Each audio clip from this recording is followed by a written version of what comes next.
আরে কি হলো? বাবা হয়ে ছেলের কান্না থামাতে পারছো না? অফিসে যাওয়ার আগে বাচ্চাটাকে একটু বুকে দুধ দিয়ে যাও। কি এত বড় একটা অফিসারকে তুমি বুকের দুধ দিতে বলো বাচ্চাকে? পারবো না, চললাম। পেটে কালি রক্ষণ না থাকলেও মেয়েদের চাকরি বাধা, কিন্তু কি চাকরি? আমি তো সংসারী।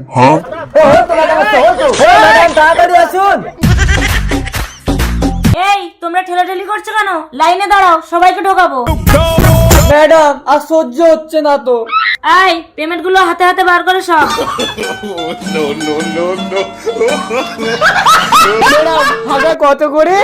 আরে কি হলো? সরি ম্যাডাম, সরি 500 গ্রাম 1 টাকা, 1 কেজি 2 টাকা, 2 কেজি 4 টাকা, 5 কেজি 10 টাকা। ও ম্যাডাম, হাগার পর পায়খানা কি আপনি ওজন করে নেবেন? আরে পায়খানা কেন ওজন করবো বুদ্ধু? তোদের ওজন করে ঢোকাবো। পায়খানা করে বেরোলে আবার ওজন করে দেখে নেবো কতটা মাল মাইনাস হলো। 13 কেজি 200 मैडम ऐसा है क्या? पीछे देखो, पीछे पीछे तो देखो। এ ভাই পেছনে তো আমার খুব জোরে চাপ লেগেছে। আরে ভাই দাঁড়া, আমার বেরিয়ে যাচ্ছে। এ ভাই পেছনে আসবি না, কাল একজনের সঙ্গে যা করেছিলাম তাই করতে হবে। এ আমার ফোনটা ধরে দাঁড়া, এদিকে বেরোলে আমার হাতে দিবি। अब ये साला तू ये क्या है? बस 250 केजी मैडम जा ताড়াতাড়ি হয়ে যায়। ও দাদা, কাল একজনের সাথে কি করেছিলে একটু বলবে?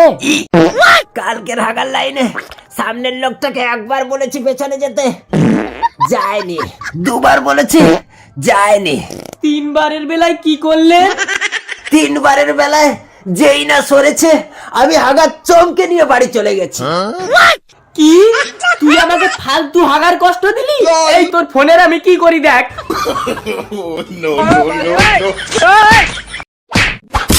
এই তুই বেরিয়ে দেখ, তোর ফোনটাকে ইট দিয়ে মেরে কুচো করে দিয়েছি।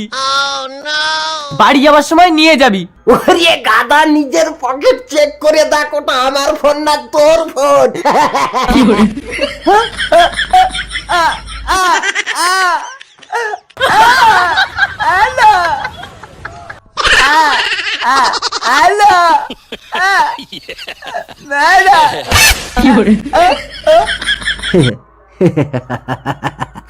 ম্যাডাম হেগে একটু জল দিয়ে দেবেন তো।